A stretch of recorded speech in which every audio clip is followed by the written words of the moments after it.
दोस्तों, हमारे जीवन में सत्संग यानी अच्छे विचारों का क्या महत्व है, इस बात को गौतम बुद्ध जी की कहानी से समझते हैं। इससे पहले कि आप कहानी में खो जाएं, यदि आप चैनल पर नए हैं तो चैनल को सब्सक्राइब जरूर कर लें।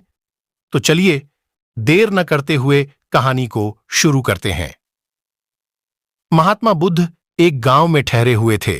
वे प्रतिदिन शाम को वहां पर प्रवचन करते थे।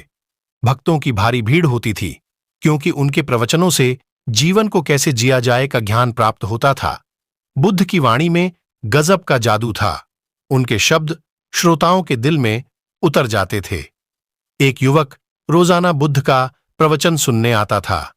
एक दिन जब प्रवचन समाप्त हो गए तो वह बुद्ध के पास गया और बोला, भगवन, मैं काफी दिनों से आपके प्रवचन सुन रहा हूं, किंतु यहां से जाने के बाद मैं अपने गृहस्थ जीवन में वैसा आचरण नहीं कर पाता हूं जैसा मैं यहां से सुनकर जाता हूं। इससे मुझे सत्संग के महत्व पर शंका भी होने लगती है। बताइए, मैं क्या करूं? बुद्ध ने युवक को बांस की एक टोकरी देते हुए उसमें पानी भरकर लाने के लिए कहा। युवक टोकरी में जल भरने में असफल रहा। बुद्ध ने यह कार्य निरंतर जारी रखने के लिए कहा। युवक प्रतिदिन टोकरी में जल भरने का प्रयास करता, किंतु सफल नहीं हो पाता। कुछ दिनों बाद बुद्ध ने उससे पूछा, इतने दिनों से टोकरी में लगातार जल डालने से क्या टोकरी में कोई फर्क नजर आया? युवक बोला, एक फर्क जरूर नजर आया है। पहले टोकरी के साथ मिट्टी जमा होती थी, अब वह साफ दिखाई देती है। कोई गंदगी नहीं दिखाई देती है और इसके छेद पहले जितने बड़े नहीं रह गए, वे बहुत छोटे हो गए हैं।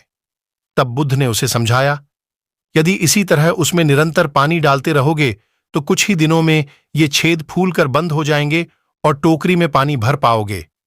इसी प्रकार जो निरंतर सत्संग सुनते हैं उनका मन एक न एक दिन अवश्य निर्मल हो जाता है, अवगुणों के छिद्र भरने लगते हैं और गुणों का जल भरने लगता है।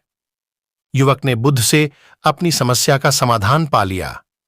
निरंतर सत्संग से दुर्जन भी सज्जन हो जाते हैं, क्योंकि महापुरुषों की पवित्र वाणी उनके मानसिक विकारों को दूर कर उनमें अच्छे विचारों को भर देती है। दोस्तों, ये कहानी आपको कैसी लगी? कमेंट बॉक्स में कमेंट करें, शेयर करें।